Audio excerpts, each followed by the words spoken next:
حضرات محدثین کرام کے یہاں بالکل واضح ہے، بخاری سے لے کے حدیث کی کسی چھوٹی سی کتاب تک جہاں بھی کتاب الجہاد کا عنوان ہے تو اس کے تحت صرف اور صرف لڑائی کی احادیث بیان ہوں گی، قتال کے فضائل، قتال کے احکام، گھوڑے کا ذکر، تلوار کا ذکر، تیر کمان کا ذکر، زخموں کا ذکر، نبی کریم صلی اللہ علیہ وسلم کے جہادی واقعات اور مغازی کا ذکر، یہ ساری چیزیں اس کے اندر بیان کی جائیں گی۔ تو معلوم ہوا کہ محدثین کرام کے یہاں بھی اس کا ایک مفہوم متعین ہے، ورنہ کوئی ایک محدث تو اگر جہاد کے معنی میں عموم ہوتا یا اس میں کوئی اور اعمال بھی شامل ہوتے لفظ جہاد میں، تو کوئی ایک محدث کہیں کوئی ایک روایت تو ایسی ذکر کر دیتا کہ کتاب الجہاد کے عنوان سے جس کا تعلق لڑائی کے علاوہ کسی دوسرے موضوع سے ہوتا، لیکن آپ کو کہیں بھی ایسا نہیں ملے گا۔ امام بخاری رحمت اللہ علیہ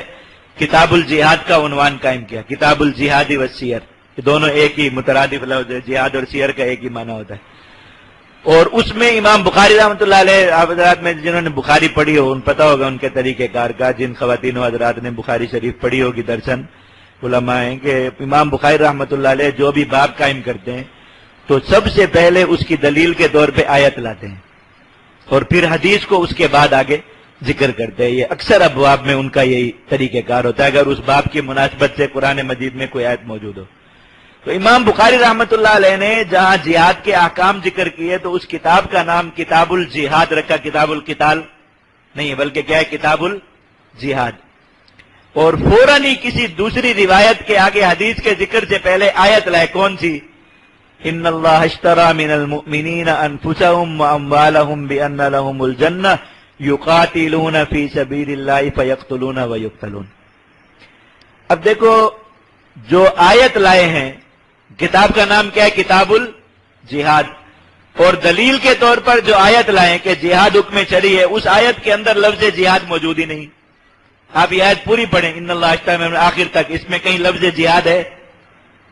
جیم ہا دا الف دال کہیں ہے اس کے اندر کسی بھی سیغے میں نہیں ہے نا۔ اس میں کیا لفظ ہے؟ یقاتلون فی سبیل اللہ فیقتلون ویقتلون۔ لفظ قتل 4 بار آیا ہے، 3 بار لفظ قتل آیا۔ تو امام بخاری رحمت اللہ علیہ کیا دلیل دے رہے ہیں کہ ہم کتاب کا عنوان کیا قائم کر رہے ہیں، کتاب الجہاد، اور جہاد کا معنی کیا ہے، قتال، اس لیے کہ اللہ رب العزت قرآن مجید میں فرمائے یقاتلون فی سبیل اللہ فیقتلون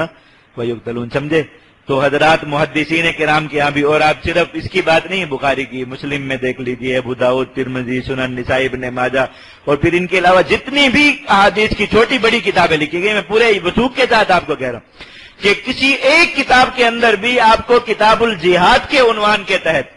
لڑائی کے علاوہ یا لڑائی کے متعلقات کے علاوہ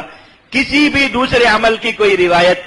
نہیں ملے گی کہ اس میں کسی بھی اور مشکل، کہیں ذکر اللہ کی فضیلت کتاب الجہاد کے عنوان میں بیان ہوئی ہو کہ آپ کہیں کہ ذکر اللہ بھی جہاد ہے، کہیں جو ہے وہ نفس کی مخالفت کی کوئی فضیلت جو ہے وہ کتاب الجہاد کے عنوان سے ذکر ہوئی ہو کہ نفس کی مخالفت کرنا بھی جہاد ہے، کہیں بھی انہوں نے اس کو ذکر نہیں کیا، بلکہ اس کے تحت میں صرف لڑائی کے متعلقات کو ذکر کیا۔